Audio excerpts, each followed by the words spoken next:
आज प्राजक्त तनपुरे यांचा अर्ज दाखल करण्यात आलेला आहे आणि ते आपल्या जिल्ह्याच्या स्थानिक स्वराज्य संस्थेच्याकडून माहिती उमेदवार म्हणून ते आता उभे राहणार.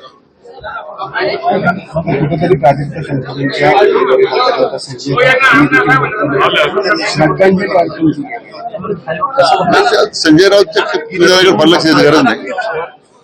संजय राऊतने आता स्वतःचा विचार केला पाहिजे. स्वतःच्या पक्षाला श्रद्धांजली अर्पण करण्याची वेळ आली आहे. त्याची चिंता त्यांनी करावी. आता शहरात राष्ट्रवादीने वेगळी भूमिका घ्यायचा निर्णय घेतलाय. नाही, काही वेगळी भूमिका नाहीये.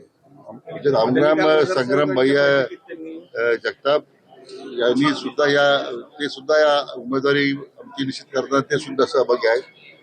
माझे त्यांचं स्वतः बोलणं झाले. अशी काही वेगळी भूमिका राष्ट्रवादी शहरात घेणार नाही याची मला पूर्ण खात्री आहे.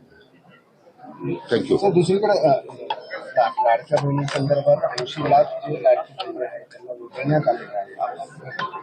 कसं बघता, कारण केवायसीचा जे प्रस्ताव आहे तो देखील अद्याप सादर करण्याची काय सूचना केली नाही. केवायसी करण्याबद्दल सूचना दिल्याच आहेत ना. ज्यांच्या केवायसी होतील तर सगळ्यांना लाभ मिळणार आहे. सरकारने काही निकष तयार केलेले आहे त्या माध्यमातून काही आता योजनेतून काही लोकांना वगळलं जाणार आहे. ज्यांना सरकारी नोकरी आहे, ज्यांना सरकारचे पेन्शन मिळतं किंवा नोकरी सरकारी नोकरी आहे, काही निकष तयार केलेत. जे खरं लाभार्थी आहेत, जे वंचित आहेत सगळ्या योजनेपासून, त्यांना देण्याची भूमिका सरकारची आहे. सुरुवातीला सरसकट दिले आणि आता एक निर्णय झाला. आता तो निर्णयामध्ये फेरबदल करण्याचा अधिकार सरकारला आहे.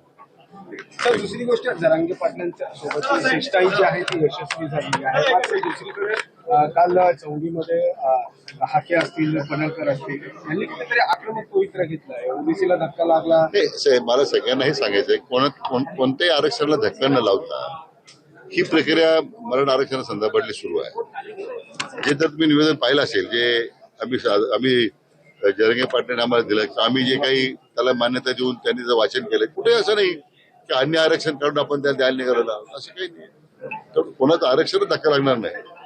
त्यामुळे मला वाटतं हे जे वक्तव्य येतात हे मला माहित नाही काय त्या पाठीमागची काय त्याची भूमिका आहे, पण ठीक आहे, प्रत्येकाला अधिकार आहे. थँक्यू.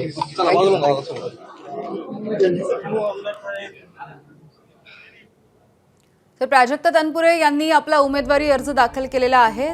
त्यावेळेची ही दृश्य आपण बघतोय. मंत्री राधाकृष्ण विखे पाटील हे देखील त्यांच्यासोबत उमेदवारी अर्ज भरण्यासाठी उपस्थित होते. एबीपी माझा, उघडा डोळे बघा नीट.